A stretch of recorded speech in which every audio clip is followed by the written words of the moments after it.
여호와 우리 하나님과 같은 이가 누구리요? 높은 곳에 앉으셨으나 스스로 낮추사 천지를 살피시고 가난한 자를 먼저 더미에서 일으키시며 궁핍한 자를 거름 더미에서 들어 세워 지도자들 곧 그의 백성의 지도자들과 함께 세우시며. 저는 우리 임 목사님 나온 서울고등학교 빌려서 예배드리는 높은 데 푸른 게 문희곤 목사입니다. 예수 믿는 우리에게 기쁘게 할 조건, 환경 없어도 우리가 감사하고 기뻐할 수 있는 유일한 이유가 있다면 하나님, 그분 때문입니다. 그래서 하나님이 우리의 소망이시기 때문에 우리는 절망 중에도 기뻐할 수 있습니다. 신앙생활에서 가장 큰 무기이며 믿음으로 살 수 있는 비결은 그 하나님을 알고 만나는 겁니다. 우리 하나님을 아는 것이 우리에게 바로 생명이요 힘이라고 성경은 이야기합니다. 저는 신앙생활이 뭐냐 물으시면 하나님을 알아가고 닮아가는 과정이다라고 정의합니다. 오늘 시편 113편에 나오는 하나님을 저는 자랑스럽게 여러분들에게 소개하고 싶습니다. 시편 113편에서 우리 하나님이 설교 제목처럼 스스로 낮추사 천지를 살피시는 하나님이라고 합니다. 시편 113편을 천천히 살펴보면 1절부터 선포하는 것이 있습니다. 할렐루야, 여호와의 종들아 찬양하라, 여호와의 이름을 찬양하라.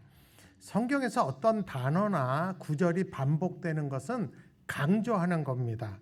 근데 1절만 보면 같은 말을 3번 반복합니다. 할렐루야, 찬양하라는 얘기예요. 여호와를 찬양하라, 찬양하라는 얘기죠. 여호와 이름을 찬양하라, 마치 주여 삼창처럼 반복하고 있습니다. 왜 하나님을 찬양하라는 것일까요?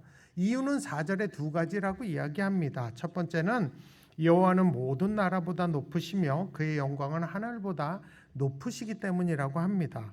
우리 하나님이 당연히 모든 나라보다 높으신 분이죠.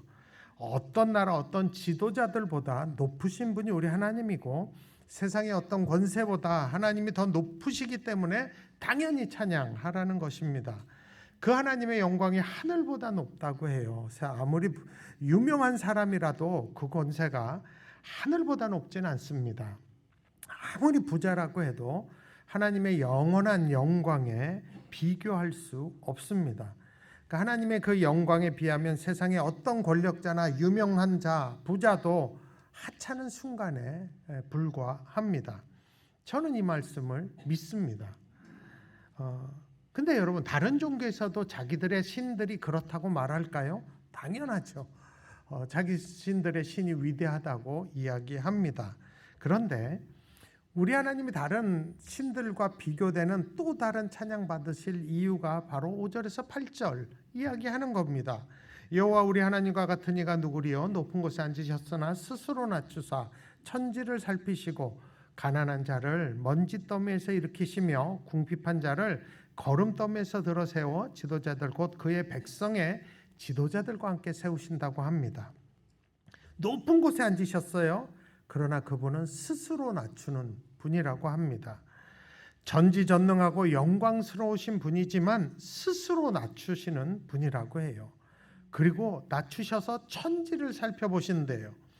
여러분, 세상 어떤 신이, 높은 신이 스스로 낮추는 신이 어디 있어요? 그리고 우리 하나님이 스스로 낮추셔서 뭐 하신대요? 그거 중요하죠. 가난한 자를 먼지더미에서 거름더미에서 일으켜 높이 들어서 그를 지도자로 세우신다고 합니다. 여기서 말하는 먼지더미는 숨도 못 쉴 만큼 먼지가 많고 천하고 쓸모없는 상태를 뜻하고, 거름더미는 똥밭이죠. 냄새나고 지저분한 상태를 뜻합니다. 가장 높고 영화로우신 분이 스스로 낮추어서 이 세상에 찾아오셔서 천지를 살피시는데 가장 천하고 비참하고 지저분한 곳에 있는 사람을 찾아내신다는 것입니다. 그렇게 비참하고 보잘것없는 자를 하나님이 친히 찾아내서 지도자로 세우신다고. 그러니까 찬양하라는 거예요. 이런 하나님이 어디 있냐. 그래서 1절부터 그 하나님을 찬양하라고 3번이나 명령하고 있습니다. 여러분은 그 하나님이 내 하나님이 되십니까? 저는 그렇습니다. 저는 오늘 시편 113편에 스스로 낮추사 천지를 살피서 먼지더미 거름더미 있는 자를 높여 백성의 지도자로 세운 대표적인 예를 여러분들과 나누고 싶습니다. 여러분이 잘 아는 다윗 왕입니다. 이스라엘 역사에서 다윗 왕은 제일 위대한 왕입니다. 지금도 이스라엘의 국기를 보면 가운데 별 하나가 있어요. 그 별의 이름이 다윗의 별입니다. 이스라엘의 역사 속에서 다윗 왕의 영광을 다시 회복하고 싶어서 국기에다가 다윗의 별을 그려 넣은 것입니다. 근데 그 다윗 왕이 스스로 한 고백이 시편 8편 4절에 나오는데 거기 보면 사람이 무엇이기에 자기를 뜻하는 거죠. 주께서 그를 생각하시며 인자가 무엇이기에 주께서 그를 돌보시나이까. 그러니까 시편 8편을 쓴 다윗도 나 같은 놈은 왜 하나님이 생각하고 돌보시는지 의아해해서 쓴 고백입니다. 왜냐하면 자기가 누군지 너무나 잘 알기 때문입니다. 왜 다윗 왕이 이런 고백을 했을까요? 여러분 성경을 제가 읽다 보면 이 다윗에 대해서 풀리지 않은 숙제들이 등장합니다. 아마 제가 이 얘기하면 여러분 다 공감하실 거예요. 성경을 아시는 분들은 다 공감하실 겁니다. 풀리지 않는 숙제 첫 번째가 사무엘상 16장에 사무엘 선지자가 사울 왕 다음으로 세울 왕을 위하여 기름 붓는 장면이 참 납득이 안 됩니다. 여러분 이 당시 사무엘 선지자는 온 백성이 다 아는 사람이에요. 가장 유명한 선지자입니다. 이스라엘이 하나님에게 자기들도 다른 나라들처럼 왕 세워달라고 막 난리를 쳤을 때 하나님이 이 사무엘 선지자를 통해서 왕으로 기름 부어 세운 자가 바로 사울이에요. 세월이 지나가면서 그 사울이 변질돼 갑니다. 하나님을 업신여기기 시작하고 하나님 말씀을 무시하기 시작하고 백성들을 괴롭히기 시작합니다. 그래서 결국 하나님이 오래 참으시다 그 사울 왕을 버리기로 작정하십니다. 자기가 기름 부어 세운 사울 왕이 변질됐다는 것을 알고 하나님께 버림받은 것을 알게 된 이 사무엘 선지자가 너무 슬퍼합니다. 하나님이 사무엘 선지자가 너무 슬퍼하니까 사무엘상 16장 1절에 보면 여호와께서 사무엘에게 이르시되 내가 이미 사울을 버려 이스라엘 왕이 되지 못하게 하였거늘 내가 그를 위하여 언제까지 슬퍼하겠느냐. 너는 뿔에 기름을 채워 가지고 가라. 내가 너를 베들레헴 사람 이새에게 보내리니 이는 내가 그의 아들들 중에서 한 왕을 보았느니라 하시느니라 합니다. 그러니까 하나님이 새로운 왕을 이새의 아들 중에서 세우겠다고. 그러니까 너 뿔에 기름 채워 갖고 가라고. 이새에게 가라고. 베들레헴으로 가라고 해요. 그래서 그 뿔에 기름을 채워 갖고 사무엘이 순종해서 갑니다. 그래서 베들레헴 가서 이새 금방 찾죠. 만납니다. 그래서 사무엘상 16장 5절에 보면 이새와 그의 아들들을 성결하게 하고 제사에 청하니라. 이새에게 아들들 달라와서 우리 같이 예배드리자. 뿔 들고 기름 든 뿔 들고. 여러분 이 당시 이스라엘 사람이라면 이 누구나 다 아는 사무엘 선지자가 뿔에다가 기름 달고 찾아온 것을 보는 순간 직감적으로 다 압니다. 이게 뭘 뜻하는지. 이스라엘의 가장 유명한 선지자가 손에 기름이 채워진 뿔을 들고 자기 집을 찾아왔어요. 이새가 보는 순간 알아야 우리 가문 대박 났다. 이제 우리 가문 대박 났다.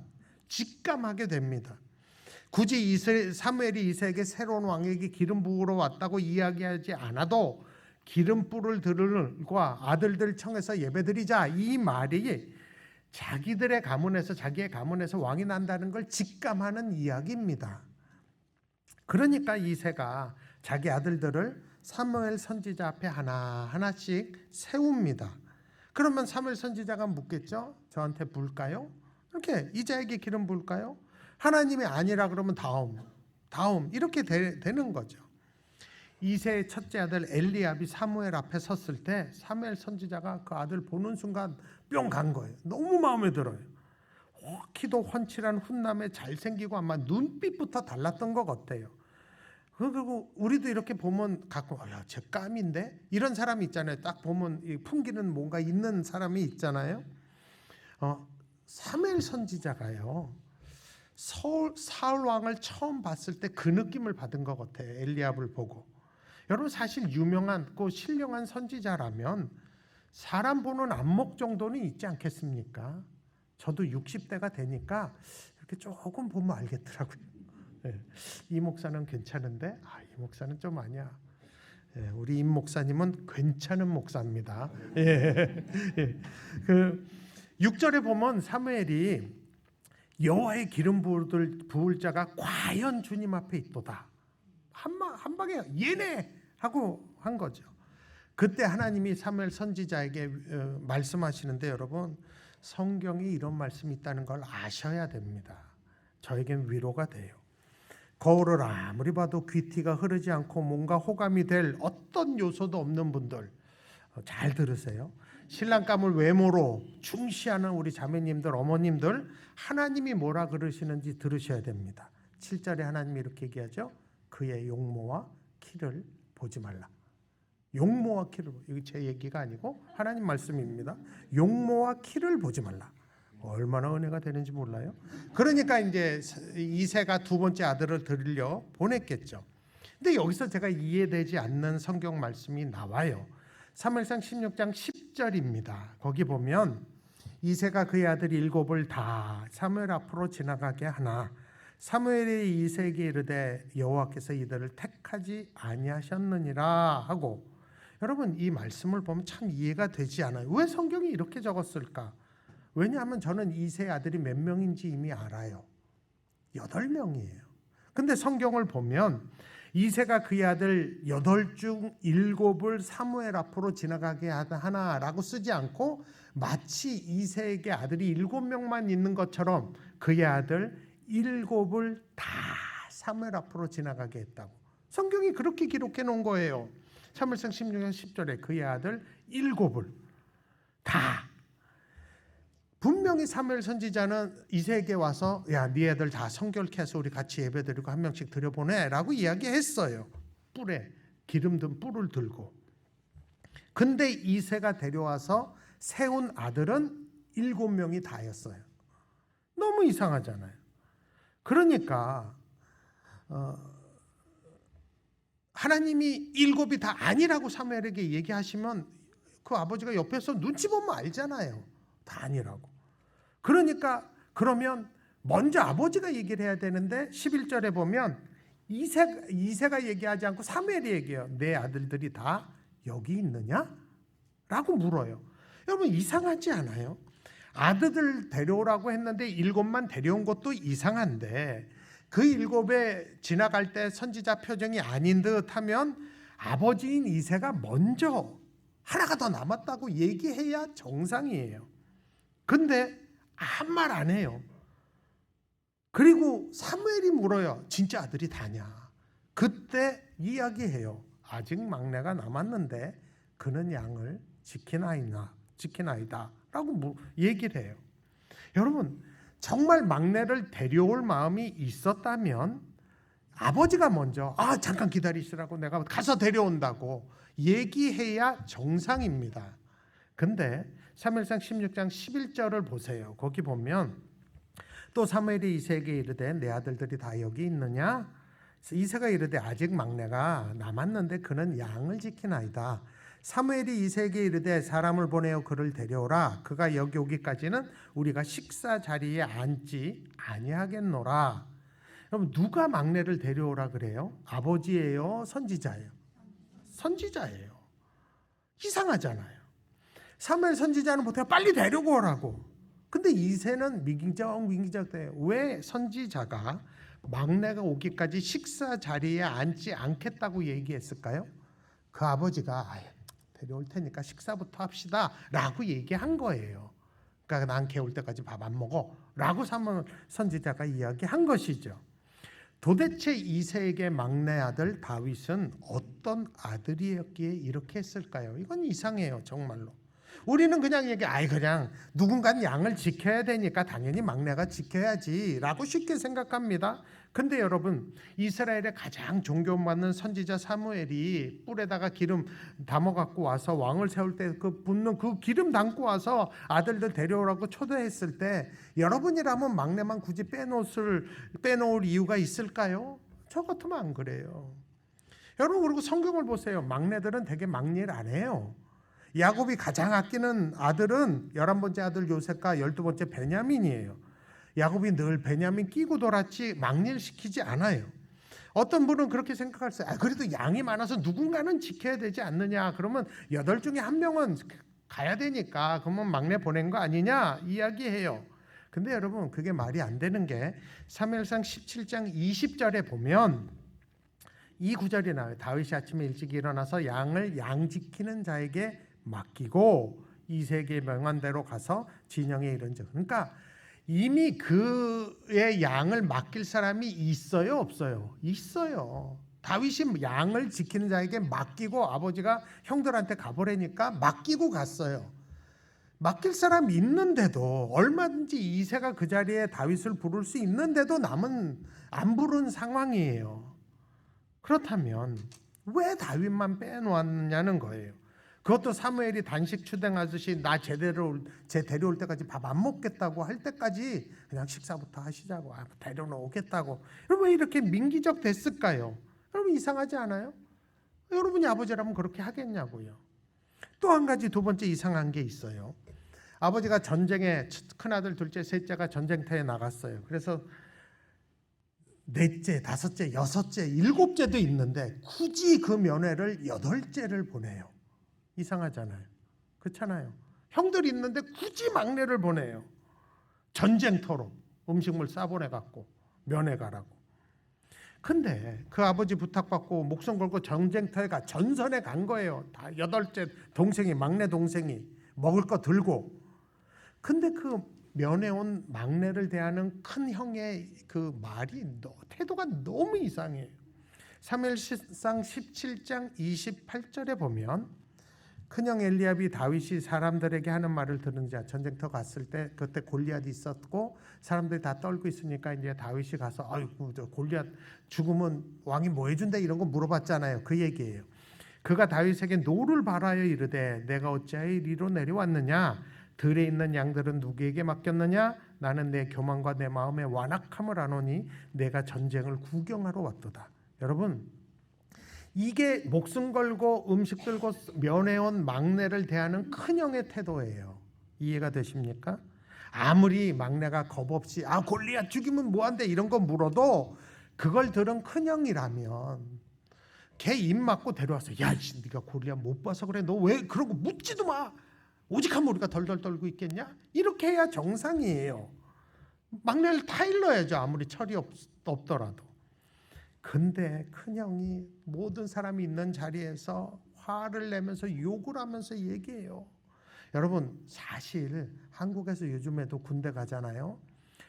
아무리 원수 같은 동생이라도 치킨 사들고 면회 가면 다 좋아합니다. 다 좋아해요. 근데 음식 들고 전쟁터에 온 동생한테 한 큰형의 첫 마디가 뭐예요? 왜 왔냐고. 양은 누가 지키냐고. 그러니까 네가 양보다 귀하다는 얘기예요? 양보다 못하다는 얘기예요? 이 큰형은 양보다 다윗을 못하게 여겨요. 왜 왔어? 양은 누가 지켜?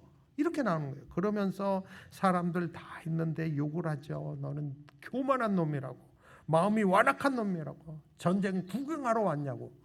아버지가 시켜서 음식물을 들고 싸웠는데. 여러분 도대체 큰형에게 막내 동생은 어떤 존재였길래 이렇게 할까요? 이상하잖아요. 이상하죠? 제 얘기 들으니까 이상하죠? 제가 제일 다윗에게 풀리지 않는 세 번째 의문은 이 다윗의 고백이에요. 저는 일부에서 말씀드렸어요. 한 달에 시편을 1편부터 150편까지 한 달에 한 번씩 읽어요. 1년이면 12번 읽어요. 시편 51편 5절에 이런 말씀이 있어요. 다윗의 고백이에요. 내가 죄악 중에 출생하였으며 어머니가 죄 중에 나를 잉태하였나이다. 여러분 이게 성경을 읽다 보면 이런 말씀이 걸려요. 왜냐하면 도대체 어머니가 나를 죄 중에 잉태했다는 말이 도대체 무슨 말일까? 어느 날 이런 게 걸려요. 우린 쉽게 생각해. 다 원죄가 있으니까 엄마 죄인, 아빠 죄인, 나 죄인, 잉태하면서 죄인, 이렇게 생각을 해요. 이건 겸손의 고백이지. 그래서 어떤 분들도 기도할 때 발톱에 때만도 못한 저의 죄를 이러면서 기도할 때 맞아 그래 내가 발톱에 때만도 못하지 이렇게 이야기하듯이 생각해요. 근데 여러분 이게 맞다면 다른 사람들도 그런 고백해야 되잖아요. 여러분, 성경에 자기 출생을 놓고 이렇게 고백한 사람이 또 있을까요? 없을까요? 없어요. 엄마가 나 죄 중에 잉태했다고, 죄 중에 내가 출생했다고, 자기 엄마의 잉태부터 출생까지 죄 중이라고 고백하는 사람 아무도 없어요, 다윗외에는. 그럼 도대체 이게 무슨 뜻일까요? 이게 사실이고 원죄를 뜻하는 거라면 더 많은 사람이 이 고백을 당연히 해야죠. 우리가 다 고백하잖아요. 우리가 다 죄인이라는 고백. 근데 아무도 성경에 이렇게 고백하는 사람이 없어요. 왜 유독 다윗만 이 이야기를 했을까요? 또 하나 시편을 읽다 보면 시편 27편 10절에 다윗의 고백이 이런 고백이 나와요. 내 부모는 나를 버렸으나 여호와는 나를 영접하시리이다. 혹시 이 말씀이 걸려서 성경을 보시면서 언제 다윗 부모가 다윗 버렸지? 찾아보신 분 계세요? 그런 게 걸리면 목사들은 찾아본다고요. 성경을 이잡듯이 찾아. 언제 다윗 부모가 다윗을 버렸지? 안 나옵니다. 역사서에 안 나와요. 이상해요. 왜 다윗이 이런 고백을 했을까? 여호와는 나를 영접하시겠다는 건 이해가 되는데 내 부모가 나를 버렸다는 말이 이해가 되지 않아요. 그러면 이런 데 꽂히면 또 목사들은 또 이렇게 또 집요하게 또 조사를 해요. 그래서 제가 다윗의 뒷조사를 좀 했습니다. 여러분, 다윗에게는 위로 7 형들만 있었던 것이 아니라 사실은 성경에 보면 2명의 누이가 있었다고 성경에 나옵니다.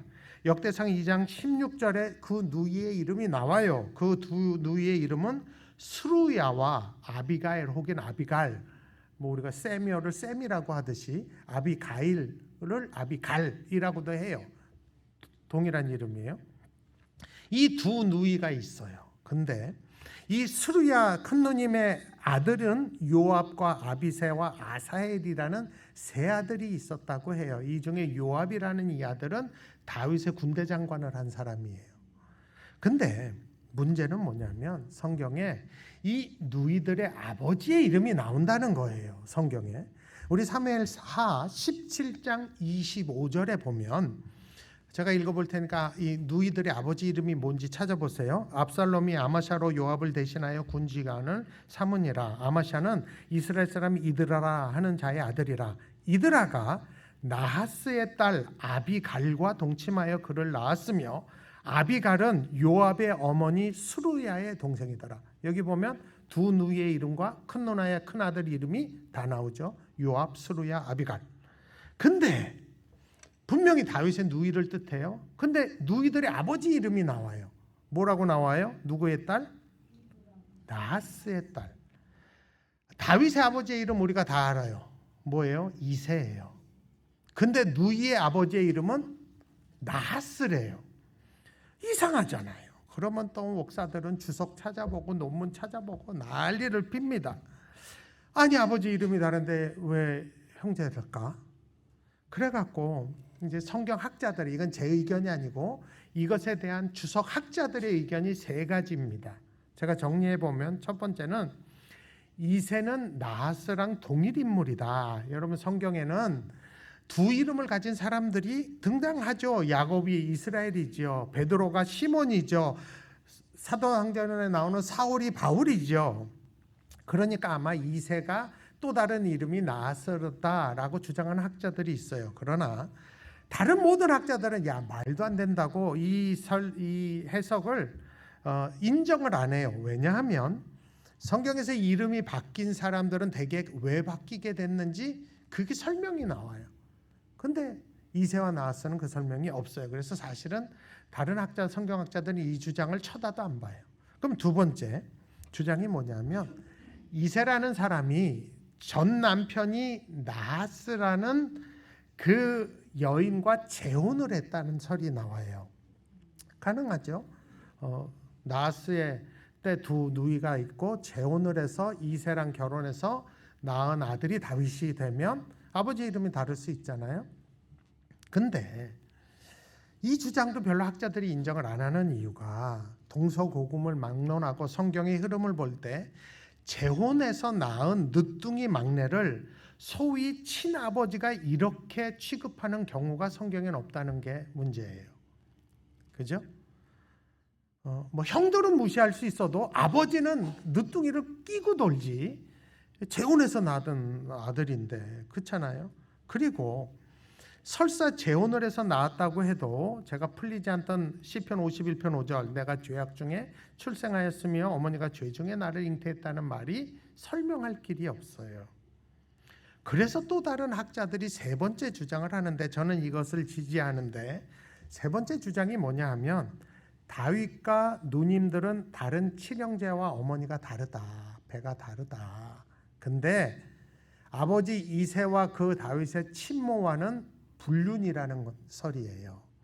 그러니까 아버지가 이새가 바람펴서 바깥에서 데려온 아들이 다윗이라는 얘기, 설입니다. 이해가 되죠. 이새는 이미 두 딸을 가진 다른 유부녀와 간통해서 덜컥 임신해서 애들을 낳았는데 그 아들이 다윗이라는 설이에요.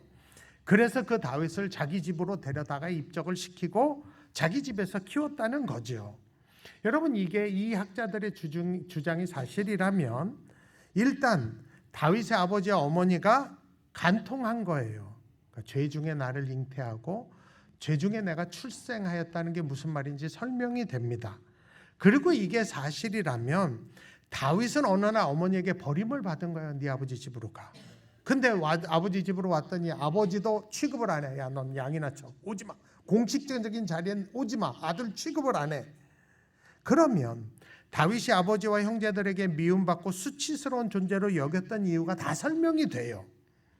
여러분, 어느 날 아버지가 바람 피워서 데려온 자식 아들이 있어요. 아들이 없어서도 아니에요. 아들이 7이나 있어요. 온 가족이 걔를 볼 때마다 얼마나 수치스러울까요? 심지어 그 아버지도 참 내가 바람펴서 난 자식이지만 후회스럽기도 하고 첫 번째 부인 조강지처랑 애들 나머지 그 7 아들 보기도 면목이 없겠죠. 그리고 공식적이고 귀한 자리일수록 나머지 남들이 얘를 보지 않게 얘는 좀 안 닮았네 이런 소리 나올까봐 얘를 이제 소외시켜야겠죠. 분리시켜야 되죠. 노출시키면 안 되겠죠. 그렇게 생각하면 형제의 냉소적인 태도와 사무엘이 이새를 찾아왔을 때 이스라엘 왕의 후보의 대열에 유독 그만 제외시킨 이유도 설명이 됩니다. 다윗 이새 생각, 아버지 생각에 저렇게 수치스러운 애가 왕이 될 거라는 생각 상상도 못한 거죠. 하나님이 설마 저렇게 부정한 애를 왕으로 기름 부으실까 상상도 안 한 것이에요. 그리고 또 유명한 선지자 앞에서 자신의 과거가 드러날까 봐 제외시킨 거예요. 들킬까 봐. 양을 맡길 사람이 있음에도 불구하고 늘 막내에게 집 나가서 넌 양치게 하라고 하는 게 다 이해가 됩니다. 또 큰형이 전쟁터에 도시락 들고 목숨 걸고 면회한 동생에게 이 화를 내면서 이 양만도 못한 놈아, 양은 누구한테 맡겼냐, 너는 교만한 놈이야, 마음이 완악한 놈이야 라고 욕한 것도 설명이 됩니다. 그리고 시편 27편 10절에 다윗만이 유일하게 고백한 내 부모는 나를 버렸으나 여호와는 나를 영접하시리이다도 문자 그대로 설명이 됩니다. 다윗은 어머니에게 버림받았죠. 이새의 집으로 보냈죠. 아버지 이새도 다윗을 자식 취급하지 않았어요. 또한 시편 51편 5절에 내가 죄악 중에 출생하였으며 어머니가 죄 중에 나를 잉태하였나이다가 문자 그대로 다 설명이 됩니다. 다윗의 아버지 이새가 버젓이 남편과 2 딸이 있는 유부녀와 간음해서 다윗이 태어났으니 죄악 중에 출생한 거고 죄 중에 자기를 잉태했다는 말이 문자 그대로 맞는 거예요. 여러분, 이런 정황을 볼 때 저는 이 세 번째 학자들의 주장이 맞다고 생각해요. 다윗과 나머지 7 형들은 배다른 아들이다. 배가 다르다. 근데 다윗은 불륜의 산물이다. 다윗이요, 감추고 싶은 가족사가 있었던 기구한 사람이란 이야기예요. 여러분, 그래서 이스라엘에서 가장 큰 자로 구약을 읽어보세요. 하나님이 제일 칭찬하는 자가 다윗이에요. 근데 다윗은 출생에 대한 얘기가 안 나와요.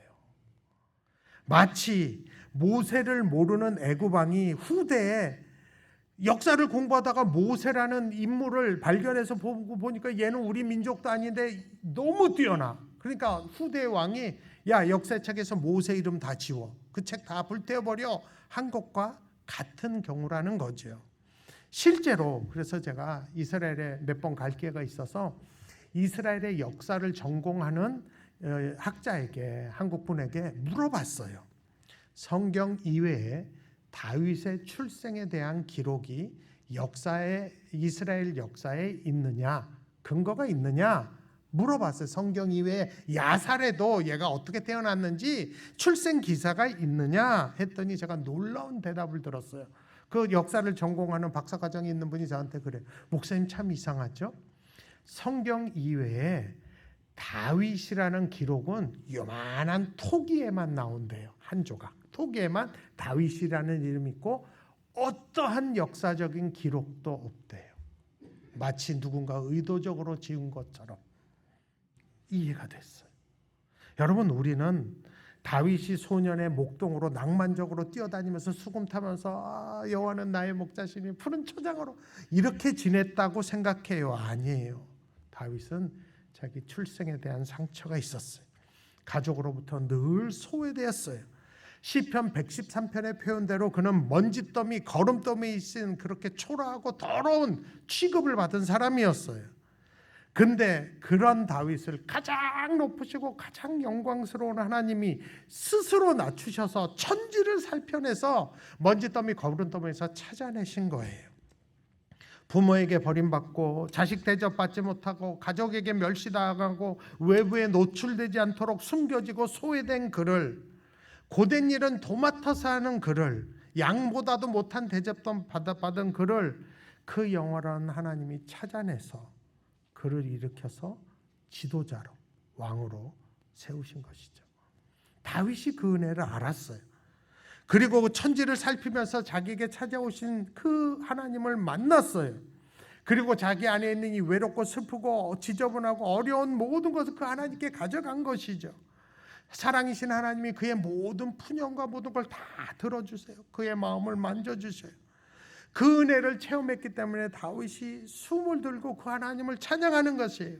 내 부모는 나를 버렸으나 여호와는 나를 영접하신다고 찬양하면서 나간 것이, 그 믿음이 있었기 때문에 이 시편을 적은 거예요. 다윗이 그 은혜가 너무 크기 때문에 시편 8편에서 사람이 무엇이기에 주께서 그를 생각하시며 인자가 무엇이기에 주께서 그를 돌보시나이까. 주님, 내가 뭔데, 나 같은 놈이 뭔데 주님이 나를 생각하며 이렇게 돌보십니까? 라고 감탄하며 찬양을 한 것입니다. 왜? 다윗은 자기가 누군지를 아니까. 여러분, 제가 오늘 나누고 싶은 게 이겁니다. 우리 하나님이 영광스러우고 높으세요. 그렇지만 그분은 스스로 낮추사 천지를 살피는 분이에요. 그 하나님이 바라보는 것은 화려한 궁전이 아니에요. 먼지더미, 거름더미예요. 왜? 다윗이 거기 있으니까. 거기 우리들이 있으니까 하나님이 거기 보시는 것이에요. 그리고 거기로부터 그를 일으켜 들어 세워서 지도자로 세우는 분이 우리 하나님이세요. 오늘도 우리 하나님은 스스로 낮춰서 천지를 살피십니다. 먼지더미, 거름더미 봐요. 왜? 거기 있으니까. 거기 우리들이 있으니까. 거기 다윗 같은 사람이 있으니까. 그런 우리들이 교회를, 우리 한사랑 교회를 이루죠. 그러면 교회인 우리가 어딜 바라봐야 되겠어요? 하나님이 우리 아버지라면 자녀인 우리도 그 아버지 닮아야 되잖아요. 하나님의 관심이 우리의 관심이 돼야 되잖아요. 여러분, 세상에선 출세가 먼저예요. 직위를 높이고 돈 버는 것이 늘 우선적인 목표예요. 그런데 하나님의 자녀도 그래야 될까요? 아니에요. 그건 목표일 수가 없어요. 하나님의 마음과 하나님의 관심이 우리의 목표여야 돼요. 그것이 교회의 목표여야 돼요. 하나님은 출세의 목표가 있지 않아요. 하나님의 눈과 마음은 가난하고 소외되고 눈물 흘리는 자들에게 있어요. 여러분, 하나님의 자녀는 우리의 관심과 목표, 우리의 교회와 교회의 관심과 목표가 거기 있으면 어떨까요? 그런 관심을 가진 경제학자, 그런 관심을 가진 정치인, 그런 관심을 가진 사장님, 예술가, 그렇게 나오는 게 다 당연하지 않겠습니까? 혹시 이 자리에 요즘 다윗이 먼지더미, 거름더미에 있는 것 같은 신세에 있는 분이 있는지 모르겠어요. 삶이 비참하고 소외되고 감춰지고 싶은 과거 속에서 괴로워하는 분들 계세요? 여러분, 복음이 이거예요. 우리 하나님이요, 영광스러운데 스스로 낮추세요. 그리고 먼지더미, 거름더미를 보세요. 왜? 내가 거기 있으니까. 그 하나님 꼭 만나시기를 축복합니다. 그러면 다윗의 하나님이 내 하나님 되는 거예요. 제가 제 아들도 여기 있는데 우리 자식들에게 늘 고백하는 게 있어요. 그게 뭔지 아세요? 아빠는 될 수 있는 것보다 훨씬 잘된 사람이야. 나는 아무리 생각해도 내가 잘된 이유가 별로 없어. 하나, 믿음이 있다는 거. 그 하나님이 내 하나님인 거 말고는 잘된 게 없어. 그러니까 너 아무리 어려워도 하나님만 붙잡으면 반드시 쓰임받아. 내가 그 증인이야. 라고 고백합니다. 여러분, 그 하나님이 나의 하나님이십니다. 교만해지지 마세요. 우리 하나님도 스스로 낮추는데 좀 잘됐다고, 좀 가졌다고 교만하시면 안 돼요. 왜? 우리 하나님이 스스로 낮추는 분인데 낮춰야죠. 목사인 저부터 그렇게 살아야죠. 그 하나님이 내 하나님 되시는 그 일이 일어나기를 축복합니다.